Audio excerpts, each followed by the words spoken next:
Hello and welcome back to another video. My name is Rhodes with Team CR Realty, and today we're going to be talking about OpenDoor and their recent bout in the news cycle. Before we jump into the video, go ahead and hit that like button, subscribe if you aren't already, comment down below if you have any thoughts on this at all. Also, I am a licensed full-time realtor in the state of Arizona. If you have any questions in regards to buying, selling strategy, down payments, market conditions, or anything else, please don't hesitate to reach out, as I am more than happy to talk with you. OpenDoor has been fined a massive $62 million for misleading their customers. Not a great look. Before I get into that, let's take a deeper dive into who and what OpenDoor is. OpenDoor is a real estate tech company that is based here in my backyard, beautiful Tempe, Arizona, and they buy and sell real estate. If you have been in the market to buy or sell, especially in the last 2 years, I'm sure that you've encountered them at one point or another, or at least have heard their name. I myself actually bought my own home from OpenDoor, but we can get into that later. This real estate tech giant has absolutely taken over in the space that is in, primarily the ease of use brokerage that will also try to sell your home for a profit after they buy it for under market value. They actually account for over 10% of market share in all the listings in the market here in the Phoenix metropolitan area, which is a dominant segment of the market compared to their competition. This is quite the impressive resume, right? Well, let's dig into it a little bit deeper. OpenDoor started back in 2014 after raising just under $10 million in venture capital.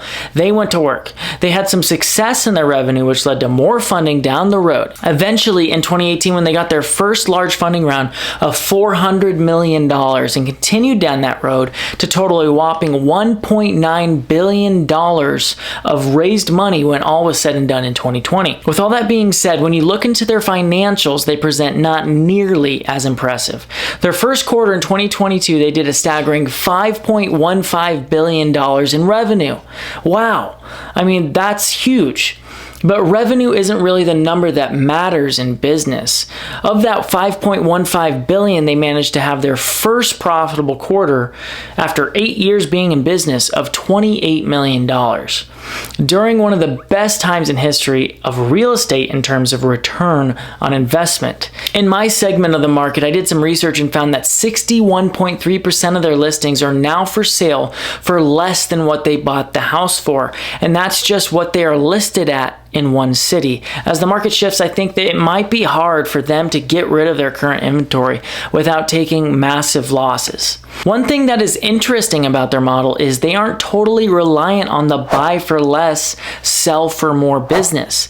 That is what they try to do, aka they list the house for much more than what they buy it for, but they are a real estate broker.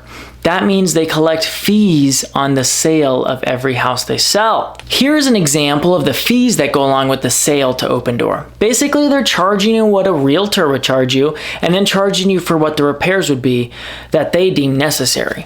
They also give you the option to list with them, which they state is 1% less than the traditional agent, which really isn't true, then taking the concession of 1 to 2%, which they have as nothing if you just sell to them.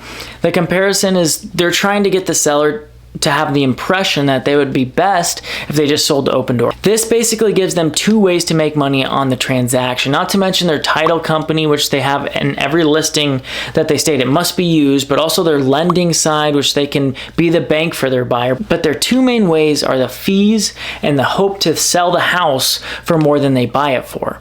Here is where they messed up. They misled their customers. They were found by the FTC to be promising to their customers that they will make more money by selling to OpenDoor rather than bringing it to market with a traditional agent. They have been saying for years that they will provide more accurate offers for lower costs. Well, it would be awesome if they did, but they didn't. The commission alleges that not only were OpenDoor's offers lower than a home's market value, but also the company actually asked sellers to fork out more for home repair costs that, according to the FTC, were higher than what people would typically spend on repairs in a market sale. OpenDoor addressed the situation with the following statement. While we strongly disagree with the FTC's allegations, our decision to settle with the Commission will allow us to resolve the matter and focus on helping consumers buy, sell, and move with simplicity, certainty, and speed. And more money. Huh, OpenDoor? Oh, I'm sorry. That's just according to the Federal Trade Commission. Well, I guess that's it with OpenDoor, isn't it? I'm not so sure. Like I said at the beginning of this video, I'm an agent myself. I'm not here just to spread hate or say don't use OpenDoor. I'm sure out of the thousands of people they have dealt with, they have a dozen happy customers. But with being an agent, I've worked with them before, not only for my clients, but also for myself. When they are selling a home, they provide a document called the SPUDS. This is short for Seller Property Disclosure Statement. Basically a form where the seller is required to be truthful on and submit for the buyer's knowledge of the property. This has things as simple as utilities that are hooked up to the house, or does the house have a sprinkler system, but also the more serious systems of the house, such as the foundation issues or a roof leak and things of that nature.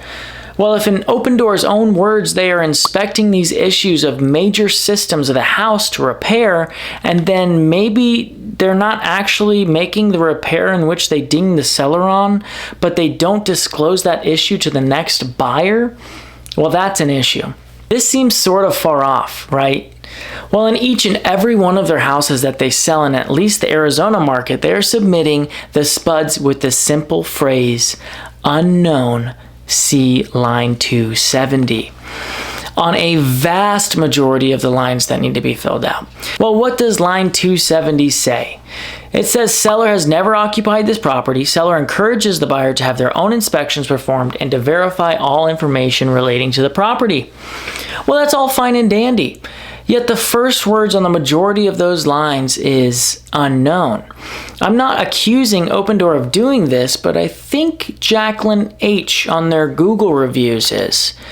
Not repairing things that she was dinged for on the inspection. I'm curious if her roof needed repair, yet on the SPUDS OpenDoor stated unknown. By the majority of the other reviews they have, other people haven't been too happy with them either.